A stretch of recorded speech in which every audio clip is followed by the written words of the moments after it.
Hi there, it's Deirdre here from Starwise Clairvoyant Astrology, just popping in today to let you know that today we have a full moon in Aries.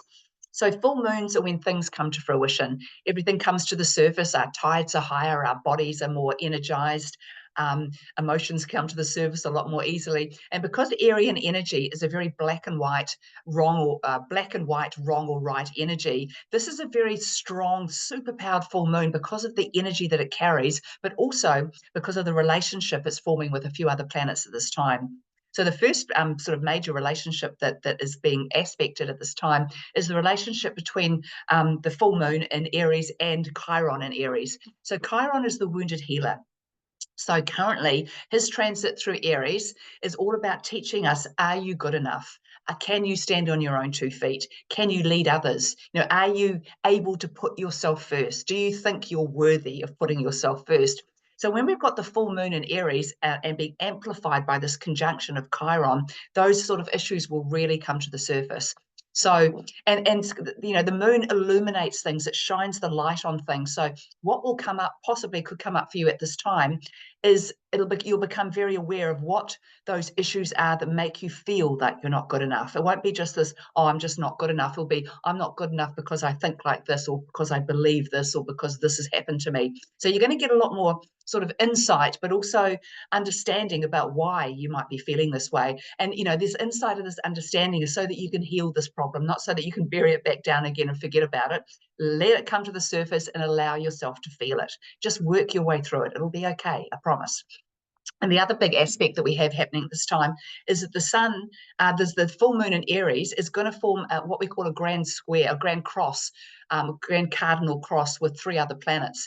And so this is when 4 planets come together to form a square, but also they're like creating an oppositions between each other as well. So there's a lot going on, and it's a very, very powerful aspect because it's really about foundations. So this is when we really get to see what our foundations are and whether what we want to achieve, what we want to move forward with, what we want to use the full moon energy for is aligned with our foundations. Have we got the right structure to hold us for what we want to do moving forward? Or if your structure is just built on a house of cards, then it's all going to come tumbling down. So squares and oppositions are usually considered to be, well, they're difficult, they're challenging because they're asking you to do things differently, to look at things differently, to see that there might be another way to achieve your goal. And usually, we have our own ideas about how we want to go about things and how they should work. And we get very stuck in that because that's what we know best. So there's no judgment on that, but this is just showing us at this time that there will be other ways that you can move forward, that you can develop yourself, that you can grow. So, what we've got to be the most important thing to be aware of at this full moon is that Aries energy. Aries energy is my way or the highway. It believes only in itself. It's not very good at listening to other people. It's really good at pushing its own interests and what it believes in. It's the great energy of leadership. But we've got to be careful. The world does not revolve around you as an individual. Yes, you need to put yourself first, and yes, you need to look after yourself and all those sorts of things, but you can't be the only person that's right in the whole world.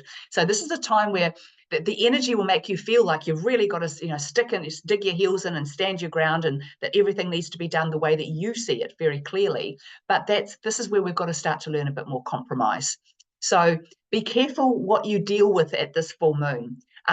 If issues come up, arguments or things where there's 2 sides to a story, just let that be. Don't make it that your side is the only side that can possibly be right, because that's just not true. Everything has a different perspective. We all see things very differently. And this is why we can't judge others, and why there's no such thing as wrong or right, because quite simply, we all see things through our own lens in a different way. And so what I see and what you see, we might be both looking at exactly the same thing. So an example of this might be, say, a car accident. Say we're all sitting inside a room and there's a car accident outside, and we all look out the window to see what's happened. So each one of us will be focusing on something different. Somebody might be looking for the injury, somebody might be looking for the damage to the car, somebody might be looking for the damage to whatever else was in the way, somebody else might be looking at the wheel that's run off down the road somewhere, whatever. Everybody is looking at something different. So we all have a different perspective on what we're seeing, but we're all seeing exactly the same thing. So this is why we really have to learn as time goes on and as we move through this great big shift, that it's okay to see things from a different perspective from somebody else. And that doesn't mean they have to change their mind or that you have to change your mind, but we have to accept each other's points of view. and find a way to work with these. So at this full moon, that's not going to feel like the right thing to do, but this is what we need to do. You know, the opposite of Aries is Libra, which is all about balance and harmony and getting along. And that's the energy we kind of need to pull in at this full moon, even though the sun in Libra is directly opposing the moon in Aries.